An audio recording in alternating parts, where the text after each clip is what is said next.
The brick wall scrapes my palm as I stumble into the alley, my phone's dying flashlight barely cutting through the oppressive darkness. That's when I hear them, the deep, guttural growl of motorcycle engines, at least a dozen of them. Their roars echoing off the warehouse walls like caged predators. The heavy smell of exhaust and gasoline floods my lungs, mixing with something else. Something raw and primal. Leather, smoke, and the sharp, metallic tang of danger. I freeze, my blood turning to ice in my veins. In the dim, flickering glow of a single streetlight ahead, I see them. Two opposing walls of men, all clad in black leather, facing each other down like armies ready for war. Chrome glints off the rows of powerful bikes lined up behind them. Intricate tattoos snake up their necks and disappear beneath their collars. Out of the corner of my eye, I see one man gripping a heavy chain, its links clinking softly. Another has his hand tucked ominously inside his jacket. A cold dread washes over me. This is not a place I should be. This is a place where things go very, very wrong. I try to retreat, to melt back into the shadows I came from, but my heel crunches on a piece of broken glass. The sound is like a gunshot in the sudden silence. In an instant, every single head turns toward me. My heart seizes. And that's when I see him. He's standing at the very front of one group, tall, broad-shouldered, with dark, unruly hair and covering nearly every inch of his visible skin. But it's his eyes that stop me dead. Even from 30 feet away, I feel the sheer intensity of his stare, like he's seeing straight into my soul, dissecting every fear I have. Well, a voice from the other group calls out, his tone dripping with menace. Looks like we've got a witness. The air shifts, becoming thick and electric. Hands move towards hidden weapons. My heart hammers against my ribs, a frantic drumbeat against the wall of my chest. The tattooed man's jaw tightens, a muscle flexing in his cheek. His eyes, dark and unreadable, never leave mine.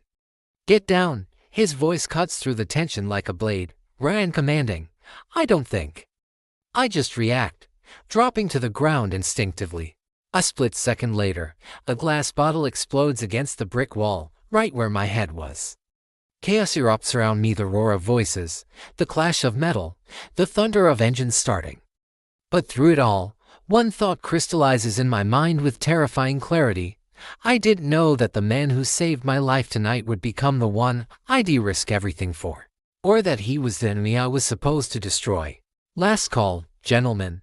You don't have to go home, but you can't stay here. I wiped down the scarred wooden bar for the 100th time tonight. Watching as the final stragglers of Murphy's Tavern stumble toward the door, my feet are killing. The 8 hours in these boots will do that, but at least the tips were decent. $243. Enough to cover my half of rent with some left over. Thanks, Sophie, old mister. Garrison mumbles, sliding a few crumpled bills across the bar. See you Friday. I shoot him a tired smile. Not if I see you first, Garrison. The name's Sophie Chen, and I've been slinging drinks at this dive bar on the edge of town for 3 years. It's not glamorous, but it's mine. I don't answer to anyone, don't rely on anyone, and I sure as hell don't take shit from the drunks who think a pretty smile means I am interested. I learned a long time ago that the only person you can count on is yourself. By the time I lock up and step into the cool night air, it's nearly 2 a.m. The street is empty except for a stray cat and the distant sound of traffic from the highway. I pull my jacket tighter and start the familiar walk home. 15 minutes if I take the main roads, 8 if I cut through the warehouse district. Tonight, I'm just tired enough to choose 8. My roommate, Jess, has been on my case all week about these shortcuts. Haven't you noticed all the bikes around lately? She'd said just this morning, still in her pajamas, clutching her coffee like a lifeline. The Reapers and the Fallen Kings are beefing over territory. It's all over the local news. Just take the long waves if I brushed her off. Game politics weren't my problem. I kept my head down, minded my business, and went about my life. That's how you survive in this town. But now, as I turn down the darkened street between 2 abandoned warehouses, I hear it. Motorcycles, lots of them. The rumble starts low and distant, then grows louder. echoing off the metal buildings. My steps slow. The sound is coming from somewhere ahead, down the alley that cuts through to my neighborhood. Every instinct screams at me to turn around. But I'm so close to home. I pull out my phone, turn on the flashlight, and keep walking. That's my first mistake. The alley is a narrow canyon of brick and rusted steel. My phone's light barely cuts through the oppressive darkness. The smell of rain-soaked asphalt and something metallic hangs in the air. The rumble of the engines is deafening now, reverberating in my chest. It sounds like they're right around the corner. My heart hammers against my ribs. A frantic drumbeat against the roar of the bikes. I should have listened to Jess. I should have taken the long way. I press myself against the cold, damp brick of a warehouse wall, trying to make myself as small as possible. Maybe if I just stay still, they'll pass by without seeing me. I hold my breath, my knuckles white as I grip my phone. The beam of light shakes in my hand. Then, the engines cut out. One by one, the thunderous noise dies, replaced by an even more terrifying silence. All I can hear is the frantic pounding of my own blood in my ears. Suddenly, a voice cuts through the stillness, rough and laced with menace. "Look what we have here. A little mouse." Lost in the dark, heavy footsteps crunch on the gravel. Getting closer, I can see the shadows of several large figures moving just beyond the edge of my light. I'm frozen. My mind is screaming at me to run, to scream, to do something, but my body won't obey. Another voice, colder and more controlled, speaks up. "Check her. See what she heard." Before I can even process the words, a hand grabs my arm, wrenching me away from the wall. I let out a strangled gasp as I'm spun around to face them. My phone clatters to the ground, its light now pointing uselessly at the sky. I'm plunged into near-total darkness, surrounded by silhouettes. I can smell leather, cheap cigarettes, and the unmistakable scent of danger. One of the figures leans in close. His face just a blur in the gloom. "You picked the wrong night to take a shortcut, sweetheart." My mind races, searching for an escape, for a weapon, for anything. But there's nothing, just brick walls and the men who now have me cornered. A flicker of defiance sparks within me. I refuse to be a victim.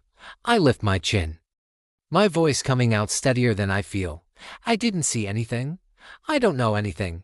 Just let me go." A low chuckle ripples through the group. The cold voice from before speaks again, right next to my ear. "That's the problem. You were in the wrong place at the wrong time. And now, you're a loose end." I feel the cold press of metal against my temple. The world narrows to that single point of contact.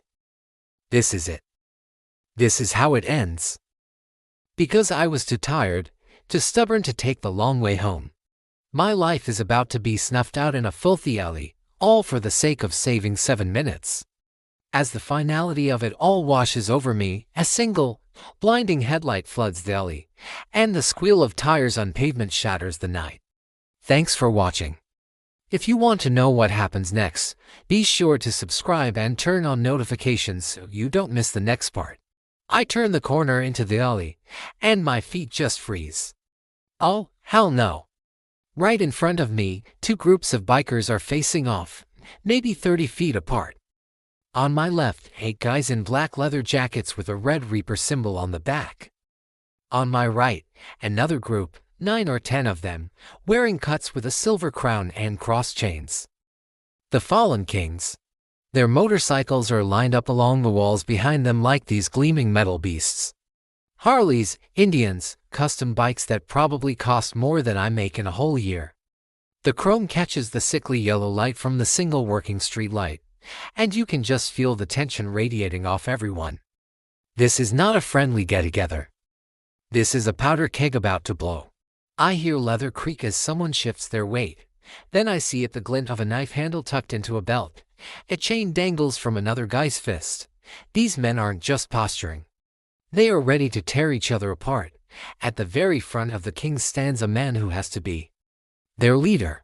He's massive, easily 6'3", with shoulders so broad his leather jacket looks like it's about to split. He has dark hair down to his collar. and his arms are covered in intricate black ink that disappears under his sleeves. Skull with a crown is tattooed on his neck. His jaw is sharp, shadowed with stubble, and there's a scar cutting right through his left eyebrow. He looks like violence personified. This is Reaper territory, Jackson. The voice comes from the other side, a man with a shaved head and a jagged scar running down his cheek. That must be Marcus, the Reaper leader. You crossed that line again, and we're done talking. Jackson's voice is low and controlled, but there's pure steel underneath it. This block's been neutral for 5 years, Marcus. Your boys started pushing weight through here without asking. That's disrespect. Marcus laughs, a harsh, humorless sound. Disrespect. You want to talk about respect? Your crew's been turning away our business, protecting citizens like you're some kind of heroes. He spits on the ground. You're bikers, not Boy Scouts. Jackson doesn't back down. We don't deal drugs. We don't shake down shop owners. You got a problem with that? Yeah, I got a problem. Marcus snarls, you're bad for business. The air is so thick with tension I can barely breathe. I need to get out of here now. I take one slow, careful step backward, praying to every god I can think of that no one notices me.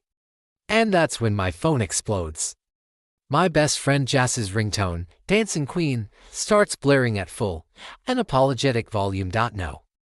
No, no, no. Every single head whips toward me. 20 pairs of hard, dangerous eyes lock onto my frozen form. Time seems to slow to a crawl, and that's when his eyes find mine. Jackson's gaze cuts across the alley, and I feel it like a physical touch, intense, searching, almost protective. For just a split second, something passes between us, a strange sort of recognition. A connection without any words. His jaw tightens. Marcus turns, and a predatory smile spreads across his scarred face. Well, looks like we have a witness. The way he says it makes my blood turn to ice. This is bad. Witnesses to gang confrontations don't just get to walk away. I'm backing up now, my phone still ringing in my shaking hand, when Jackson moves. He steps forward, placing himself directly between Marcus and me. His massive frame completely blocks the Reaper leader's view of me. She's with me. The words drop like stones into perfectly still water. The whole alley goes silent. Marcus's smile vanishes. Bullshit. Jackson's voice drops to a level that's deadly calm. Touch her. And this goes from a conversation to war. Thanks for listening to this story. If you want to find out what happens next, make sure to hit that subscribe button and turn on notifications. You won't want to miss it. See you next time. The alley explodes, hands fly to weapons, and bodies shift into fighting stances. The Reapers form a tight circle around Marcus, their leader, while the fallen kings mirror them, creating two imposing walls of leather and hostility. But Jackson doesn't move toward them. He moves toward me. His stride is purposeful, almost predatory. I'm completely frozen, like a deer caught in headlights, as he closes the distance between us. His gang moves with him in a perfectly choreographed dance of protection. 3 men peel off to flank him, their hands visible but poised for action. He's close now. So close I can see the gold flecks shimmering in his dark eyes, the tense clench of his jaw, the steady rise and fall of his chest. He leans in, and his voice is a low whisper, meant only for me. Play along if you want to live. Before I can even process his words, his arm slides around my waist. The touch is electric, possessive, protective, and far too intimate for a complete stranger. His hand splays across my lower back, pulling me flush against his side. He's all solid muscle and warm leather, and the heat radiating from him seeps through my jacket. My mind is screaming at me to push him away, to run as fast as I can. But some primal part of me knows that this dangerous man is the only thing standing between me and whatever horrors Marcus has planned. Since when do you have an old lady, Jax? Marcus's voice cuts through the thick tension, sharp and skeptical. He takes a step forward, his scarred face twisted with suspicion. I know everything that happens in this town. I've never seen her before. Jackson's arm tightens around me, a silent anchor. Since I decided to keep my business private, he replies, his tone casual, but I can feel the tension coiled tight in his muscles. Not everything's for public consumption, Marcus. Some things are worth protecting. Convenient timing. Is it? Jackson's thumb traces a small, slow circle on my hip. The gesture looks intimate to an outsider, but to me, it feels like a silent command, stay calm, or maybe I just don't broadcast my personal life too. Every asshole with an opinion. Are we done here? The standoff stretches into an eternity. Marcus's narrowed eyes flick between Jackson's face and mine. I force myself to lean into Jackson, just slightly, to sell the lie that I'm his. My heart is pounding so hard I'm sure everyone in the alley can hear it. Finally, Marcus's lips curl into something that might be a smile but looks more like a threat. Sure, we're done. He pauses, letting the words hang in there like a death sentence. But next time you cross into our territory, Jackson, she won't save you. This conversation isn't over, it's just postponed. Looking forward to it, Jackson replies. His voice completely flat, with a jerk of his head from Marcus. The Reapers mount their bikes in a coordinated wave. Engines roar to life, and within seconds, they're peeling out of the alley in a thunder of exhaust and raw aggression, leaving us in a sudden, ringing silence. The moment they're gone, I try to step away, to put distance between us, but Jackson's hand catches my wrist, gentle but firm. Not yet, he murmurs. They might be watching. He leads me toward a matte black Harley, a beast of a machine built for speed and intimidation. My legs feel like water, the adrenaline making everything feel sharp and surreal. I can walk home, I manage, but my voice trembles. Not anymore, you can't. He pulls a helmet from the bike, his helmet, scratched and worn, and turns to face me. For a long second, we just stare at each other. Up close, he's even more intense. Those dark eyes seem to see right through me, and a faint scar on his eyebrow adds a dangerous edge to his otherwise handsome features. He lifts the helmet, and his fingers gently brush the side of my neck as he guides my hair back.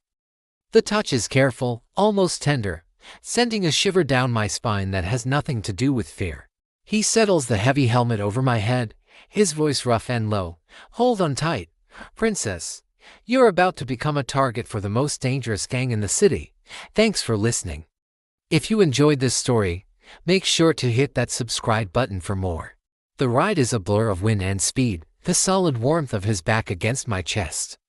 I have to hold on, my arms wrapped tight around his waist, feeling every muscle shift as he leans into the turns. The city blurs past until we're in an industrial area I barely recognize, auto shops and warehouses, everything closed and dark. He pulls into a garage bay and kills the engine. The sudden silence is deafening. Where are we? I pull off the helmet, my hands shaking slightly. Somewhere safe. He swings off the bike with practiced ease and heads toward a metal staircase at the back of the garage. Come on, I follow. What other choice do I have? The stairs lead to a door, which he unlocks and pushes open, gesturing for me to go first. I don't know what I was expecting, something dark and gritty, maybe, to match the dangerous biker persona. Beer bottles, weapons on the walls, just chaos. What I get is surprisingly normal. The apartment is small but clean. A worn leather couch faces a modest TV. The kitchen is tidy, no dishes in the sink, counters wiped down. There's a bookshelf crammed with auto mechanic manuals and a few thrillers. And on the wall, a framed photo catches my eye. Jackson, younger and smiling, with his arm around a teenage girl who has the same dark eyes. She's wearing a graduation cap. Who the hell are you? I spin to face him, all the fear and adrenaline from the past 20 minutes boiling over into anger. You can't just claim me like property and drag me to some secret apartment and expect me to a Sophie. My name, and his voice stops me cold. That's your name, right, from your phone screen. I cross my arms. Yeah, and you're Jackson, leader of the fallen kings, which makes you a criminal, maybe. He shrugs off his leather jacket, revealing a black t-shirt that shows off tattooed arms corded with muscle. But I'm not Marcus. Great. What's the difference? He moves to the kitchen, pulls 2 beers from the fridge, and slides one across the counter toward me. I don't take it. The Reapers deal in guns and drugs, he says, his voice matter of fact. They shake down businesses, push product through schools, hurt people who get in their way. Marcus runs this city like it's his personal empire. And he doesn't care who gets destroyed in the process. And the fallen kings, we run protection. And auto shops, legitimate businesses, we make sure the neighborhoods Marcus hasn't corrupted yet. Stay that way. He takes a long drink of his beer. We're not saints, but we're not monsters either.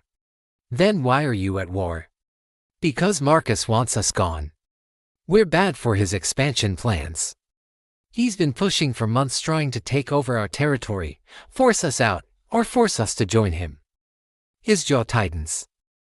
Tonight was supposed to be a negotiation. It turned into a threat. I grabbed the beer, suddenly needing something to do with my hands. Well, congratulations, you just made me a part of your war. But here's the thing, I didn't ask for this. I can take care of myself. I've been doing it my whole life. I don't doubt that. He leans against the counter. And even relaxed. There's a cold energy to him. But you don't get it. You saw something you shouldn't have. Marcus won't let that slide. He can't afford witnesses. And now he thinks you're connected to me. That makes you leverage. So what? I'm supposed to just hide here. Put my life on hold because some gangster will. He interrupts. His voice hard, not might, will. Marcus doesn't make empty threats. We're standing close now, the kitchen counter between us, but the space feels charged, electric. His eyes are intense holding mine, and I notice details I shouldn't. The way that scar on his jaw looks Lee. It came from a blade, how his eyes soften slightly when he looks at me, the tension in his shoulders like he's fighting something internal. Why did you help me? The question comes out quieter than I intended. You don't know me. You could have let Marcus. Why? For a long moment, he doesn't answer. Then he sets down his beer and runs a hand through his hair. Looking almost vulnerable. I don't know, he admits, but I couldn't let them hurt you. The honesty in his voice does something to my chest, makes it tight and warm and confusing. My phone buzzes in my pocket. I pull it out. A known number. But the message makes my blood run cold. I know where you live, sweetheart. Sleep tight. The phone buzzes again. A photo. My apartment building. My window. Jackson, I whisper, showing him the screen. His face goes dark. That's Marcus's number. The phone nearly slips from my trembling hands. How does he know who I am, where I live? Jackson's already moving, crossing to the window to check the street below. His whole demeanor has shifted.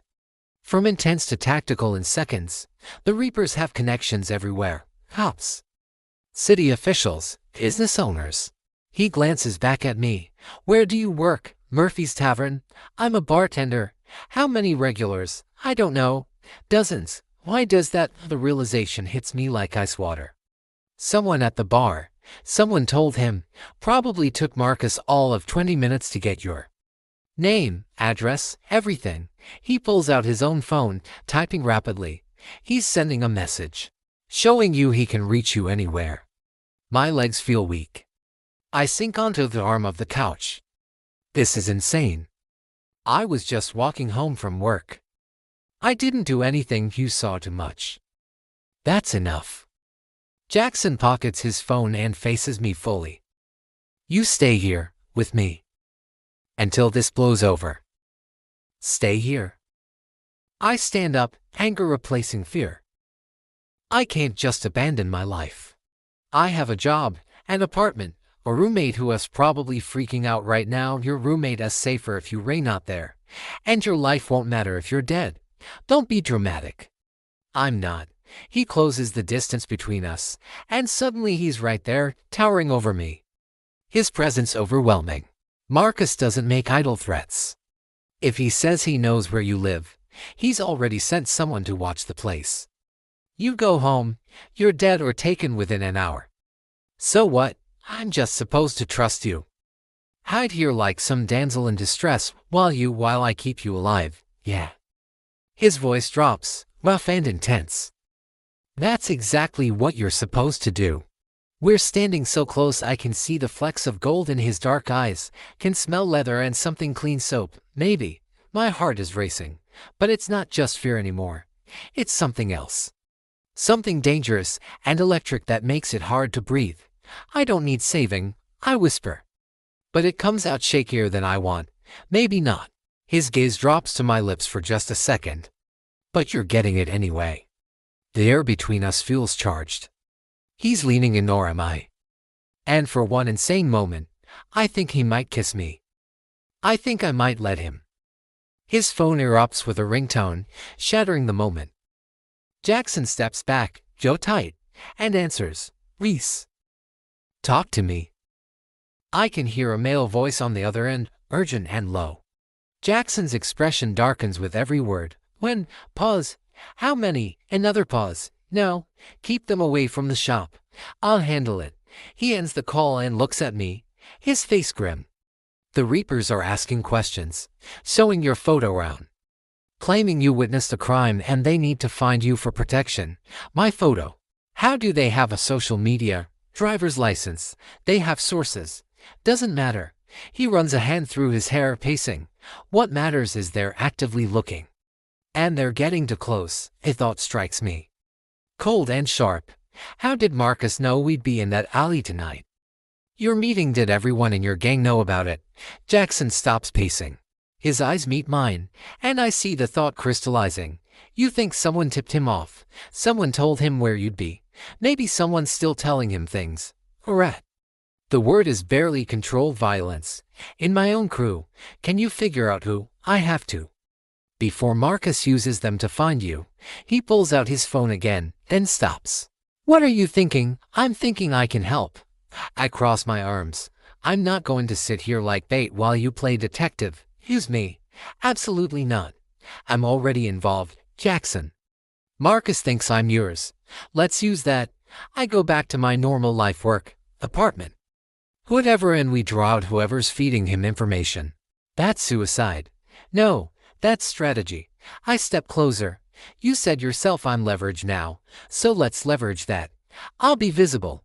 Act normal. And you watch to see who reports my movements to Marcus. That's how you find your rat. He stares at me for a long moment. And I can see the war happening behind his eyes, protective instinct versus tactical advantage. You're stubborn as hell, he finally says, but there's something like respect in his voice. You're one to talk. The corner of his mouth twitches, almost a smile of fine. But we do this my way. You go to work, live your life, but one of my guys is always watching. Reese is solid. I trust him with my life. He'll keep you safe, okay? And one more thing. His voice drops, taking on an edge that makes my pulse quicken. If anyone asks Marcus, his guys, anyone, you really are my girl. That's the only thing keeping Marcus from making a move right now. He thinks taking you means war, and he's not ready for that yet.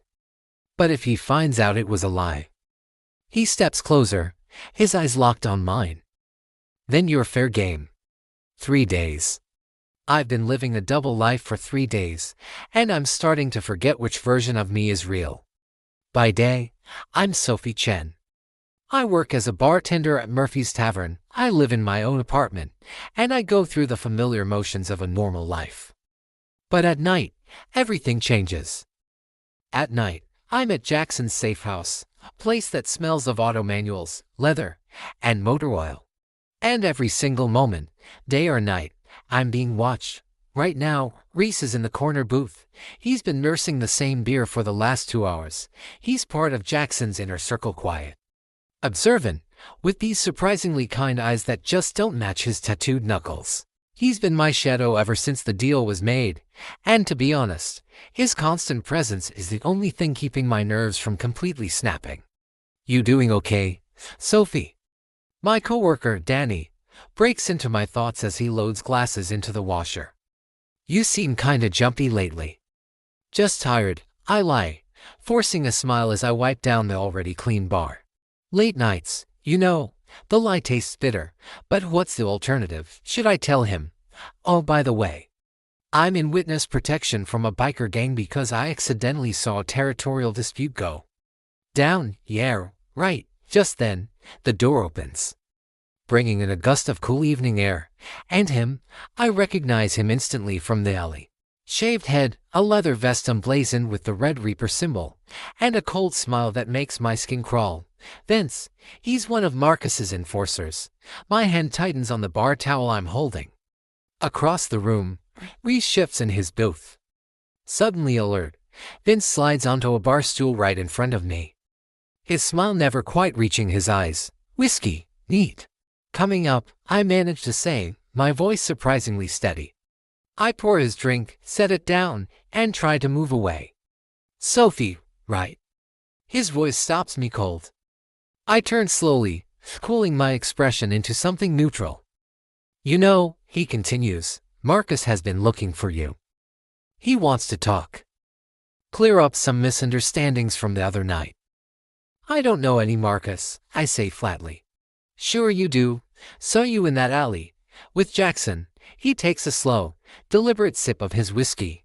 Marcus just wants to chat. Alone. Make sure you're safe. The way he says safe makes it perfectly clear I'd be anything but. I have nothing to say to Marcus, I reply, meeting his eyes, refusing to be the first to look away. That's a shame. He leans forward, his voice dropping, because he has plenty to say to. The door slams open, cutting him off. Jackson. He walks in like he owns the place. And from the way every single person's attention snaps to him, he might as well. His presence fills the entire room. All contain power and barely least danger. His eyes find mine immediately, then slide over to Vince with cold, hard recognition. He crosses the bar in long strides, moving behind the counter like he's done it 1,000 times before. Before I can even process what's happening, his hand cups the back of my neck and he pulls me into a kiss.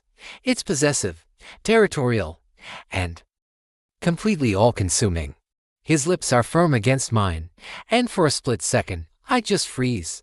Then his thumb strokes the side of my neck, and I just melt into it. My hands find their way to his chest. Feeling his heart hammering just as hard as mine, follow my lead, he whispers against my lips. So quiet that only I can hear. When he finally pulls back, his arm stays wrapped around my waist, anchoring me securely to his side. The message is crystal clear. This is a claim. Vince, Jackson's voice could cut steel. Didn't know the Reapers were drinking in King territory now. Neutral bar. Neutral territory. Vince bites back, his jaw tight.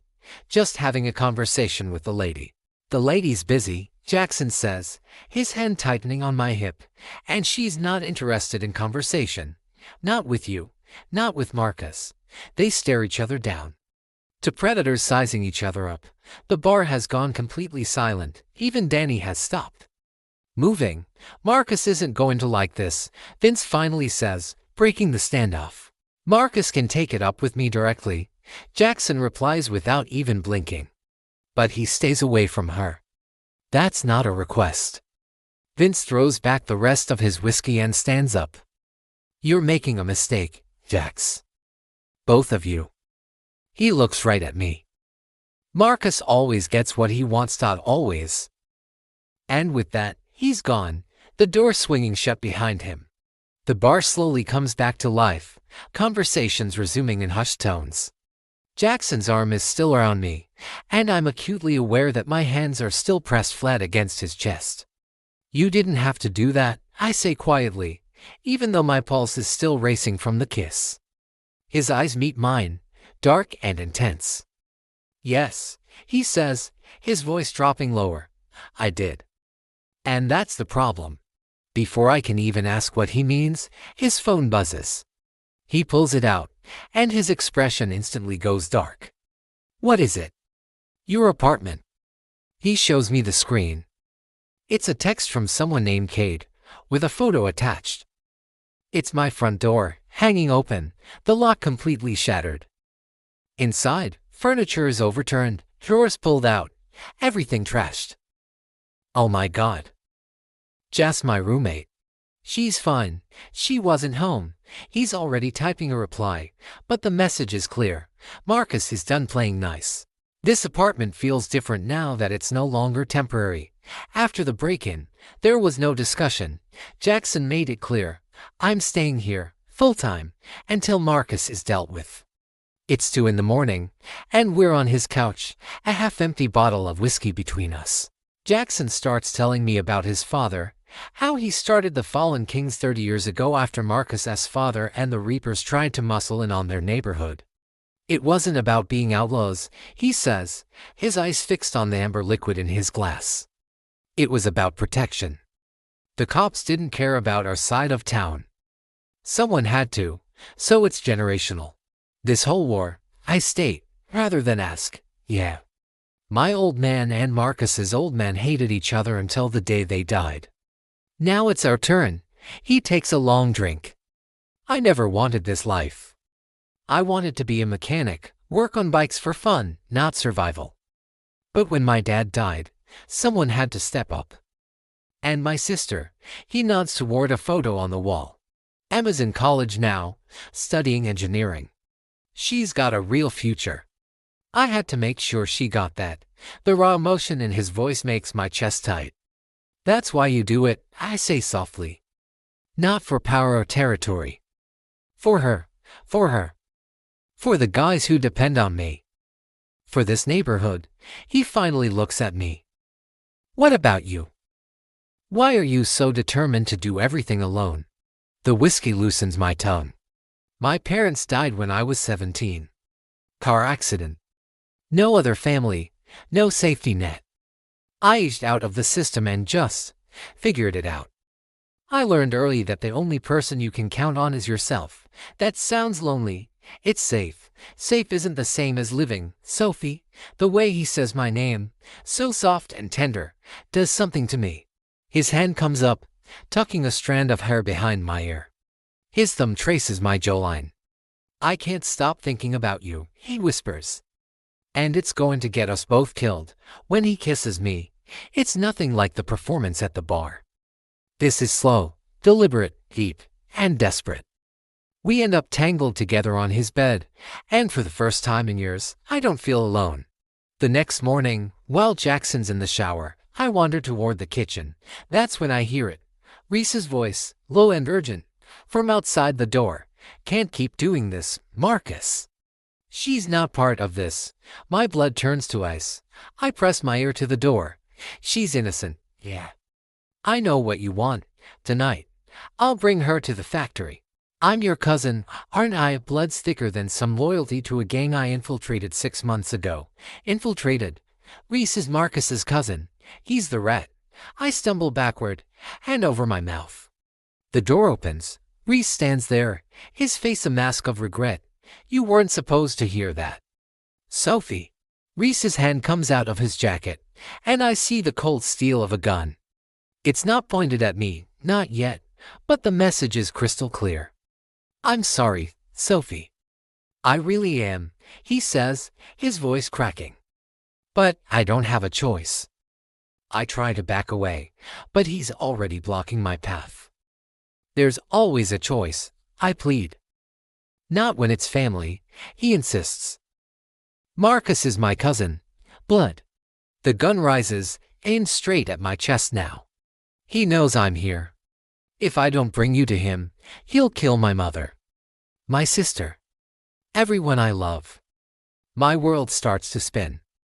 So you're just going to betray Jackson? Betrayed? I've been betraying Jackson for 6 months. The pain in his voice is undeniable. I tried to stall, feed Marcus useless info, but he's getting impatient. And now, he knows about you. And he wants you more than anything. Reese's eyes are begging me to understand. We need to go now. Before Jackson gets out of the shower. I'll make sure Marcus doesn't hurt you. I promise. But I'm trapped. We take the back stairs to his bike. He hands me a helmet, a strangely normal act in this absolute nightmare. The ride is a blur of city lights giving way to the dark, industrial waterfront. He pulls into a massive, decaying warehouse. And there they are. The Reapers. At least a dozen of them, all leather and red patches. In the center of it all stands Marcus. Well done, cousin, Marcus says, his smile dripping with victory. Reese won't even look at me. I brought her, he says. Now let my family go. Of course, a deal's a deal, Marcus replies, turning his predatory gaze on me. Hello, Sophie. We finally get to talk. Alone. I lift my chin, trying to hide my terror. I'm not afraid of you. He just laughs. You should be, see. This was never about territory. This is about destroying Jackson. And you, sweetheart, are the perfect weapon. I'm not a weapon, I spit back. A person he cares about. Marcus continues, circling me. He'll come for you. And when he does, I'll have him. This is insane. What did Jackson ever do to you? The grief and hatred in Marcus's face twists into something monstrous. He killed my brother. He roars. 3 years ago, a deal gone wrong. My little brother, David, pulled a gun on some kid Jackson was protecting. Jackson put him down like a dog. This ends tonight. Jackson's going to watch you die. And then I'm going to kill him, slowly. The words hit me like a physical blow. Jackson killed his brother. He never told me. My phone buzzes, and Marcus snatches it. He laughs. Well, looks like Loverboy knows you're missing. He shows me the screen missed calls from Jackson. Meanwhile, Jackson steps out of the shower into a silent apartment. Sophie, he knows. She's gone, and so is Reese. On the counter, he finds a note. I'm sorry, brother. Marcus has my family. Don't come for her, it's a trap. Rage and fear collide inside him. His phone rings. It's his second in command, Cade. We're ready to ride, Jax. Just say the word. But that's what Marcus wants. A war. No, Jackson's voice is steel. I go alone. He hangs up, grabs his jacket and his gun, and sends a text to my phone. Knowing Marcus will see it. A no number. I'm coming for you. Trust me. One more time. He hits send and walks out the door. This ends tonight. The warehouse door groaned open. Jackson walked in like a man condemned, hands raised, empty. No weapons, no backup. Just him and the echo of his boots on the concrete floor. Marcus, he called out. I'm here. Let her go. And then Marcus stepped into the light. I saw him clearly now, and he saw me, bound to a chair, surrounded by at least 15 of his men. My face was a mask of defiance, but my heart was hammering. You're finally going to pay for what you did, Marcus spat, his voice trembling with 3 years of rage. Your brother pulled a gun on an unarmed kid. Jackson stopped 20 feet away, his voice rock steady. I did what I had to do. You murdered him. He was going to kill my sister. The words ripped from Jackson's chest. Emma was 16 years old, Marcus. 16. David put a gun to her head because your father wanted to send me a message. I chose her life over his. And I'd make the same choice 1,000 times. The truth hung between them, heavy and suffocating. But they didn't know my secret. For the last 10 minutes, I'd been working the ropes around my wrists, feeling the fibers fray. They were too focused on the past to notice the present. Self-defense doesn't bring him back, Marcus said, but his voice cracked. Doubt was creeping in. This ends tonight. Both of you die. No. Jackson took another step. You want revenge? Take me. Let Sophie go. This is between us, Jackson. Don't, I started, but Marcus's hand clamped over my mouth. How noble, Marcus sneered, pulling a gun and aiming it at Jackson. The great hero, sacrificing himself. That's when the rope gave way. My hands were free. I'm not a hero, Jackson said quietly. But I'm done letting innocent people pay for my choices. Then die knowing you failed. Marcus pulled the trigger. And I moved. I threw myself sideways, the chair crashing down with me, and screamed, now. The warehouse erupted, side doors burst open and the fallen kings poured in, Cade leading the charge, bikes roaring. Jackson wasn't alone. He never was. This was the plan. Chaos exploded as the kings met the Reapers head-on. In the middle of it all, Jackson and Marcus collided. It was brutal, personal, years of hatred unleashed in fists and fury. I scrambled to my feet and grabbed a metal pipe, just as Jackson got Marcus on the ground. his hands around his throat. Rage twisted Jackson's face into something I didn't recognize. Jackson. I ran toward them. Don't. He was lost in the battle, lost in the past. I swung the pipe, not at Marcus, but at the concrete beside Jackson's head. The clang shocked him back to the present. Don't become him, I pleaded, grabbing his face. You're better than this. His hands loosened. Sirens wailed in the distance. Cops. We need to go. Kate shouted. Jackson stood, pulling me back. He looked down at Marcus. This is over. Stay away from my people. Or next time, she won't be here to stop me. This isn't finished, Marcus coughed. Yes, it is. Jackson grabbed my hand. We need to go. Now, and we ran, leaving the flashing lights and broken pieces of their war behind. The city disappeared behind us as Jackson pushed the bike faster. My arms were wrapped tight around his waist, my cheek pressed against the leather of his back.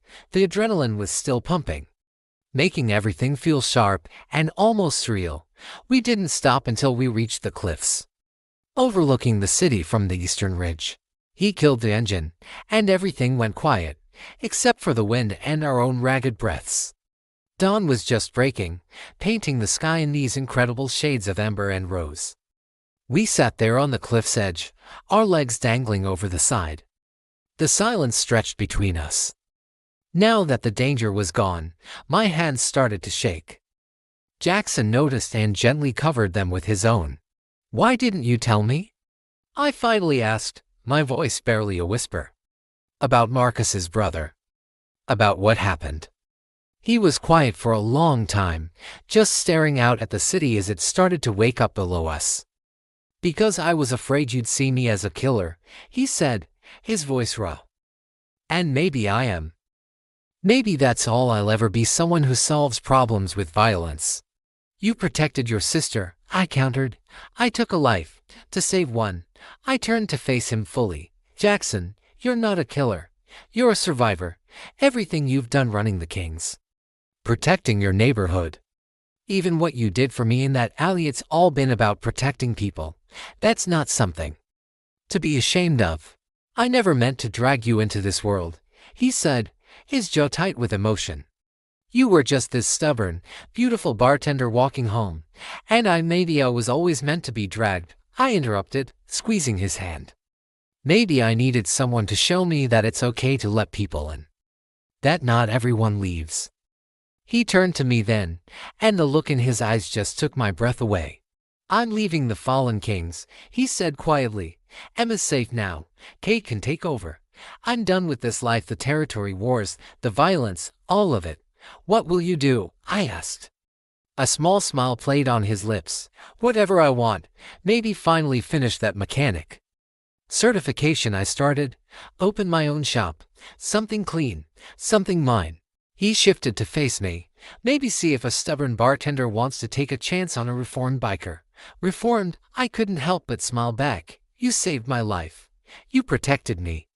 You showed me what it means to have someone fight for you, not against you. That's not something to reform, that's something to build on. Sophie.